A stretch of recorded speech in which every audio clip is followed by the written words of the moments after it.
Howdy, my name is Eric Fish. I teach Comp 2 for the honors program at Northeast State. Comp 2 is a writing course, of course. It's a composition course to follow Comp 1, but it's also a writing about literature course. So it's a great course to take with the honors mindset because we can flip the course a little bit. And that's generally what I do. Students are expected to come in having already read the assignments, and then we're going to discuss the assignments, start putting them into philosophical context, historical context, into the context of other art forms that are being developed at the same time, and kind of get into some pretty deep dives into the various works. So it's not just going to be plot summary, right? We're going to get into some of the big ideas. For example, we might read Emerson and Thoreau. You might have read them before.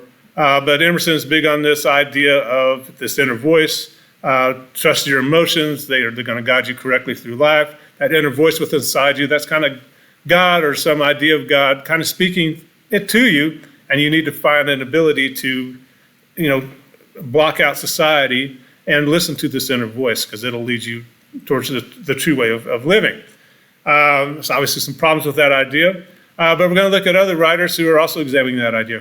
For example, Søren Kierkegaard in Denmark, the Danish philosopher, kind of getting into some existentialist or pre-existentialist ideas, kind of saying, yes, that's kind of true.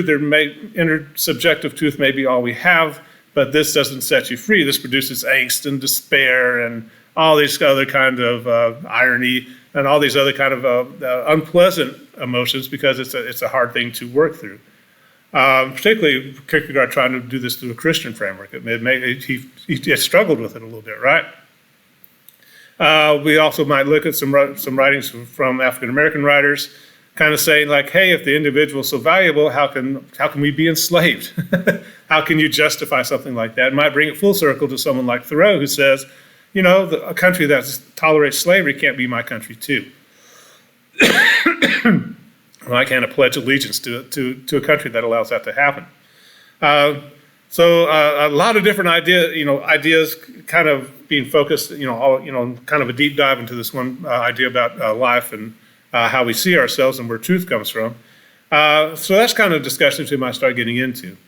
And this will also lead us into some fairly sophisticated materials because we're going to bring in critics who've thought about this stuff a lot more than we have.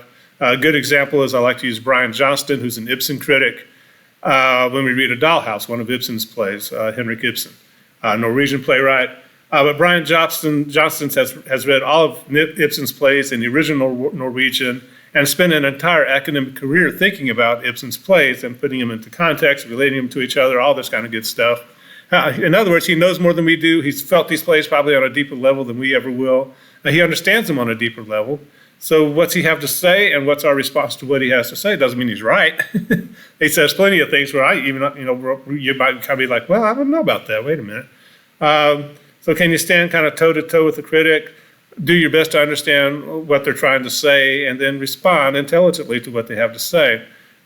Big challenge, and it's another one of those deep dives into ideas about literature and life and everything else. And of course, the idea is that you relate it back to yourself. Because students certainly have plenty of things to bring to the classroom, as much as these critics. And again, if truth is inner and subjective, you're filtering all that through your mind. So how's that all going to work out?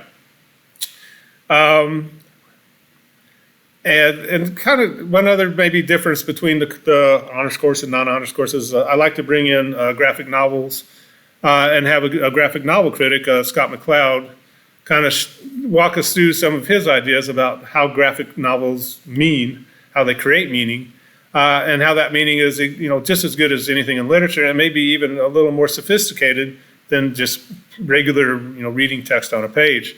Might produce much a sophisticated, different type of understanding about what the author's trying to get at. So all kinds of interesting ideas. And to me, that's the difference between an honors class and a regular class. A regular class may not get quite so deep. We're trying to understand the literature and write about it.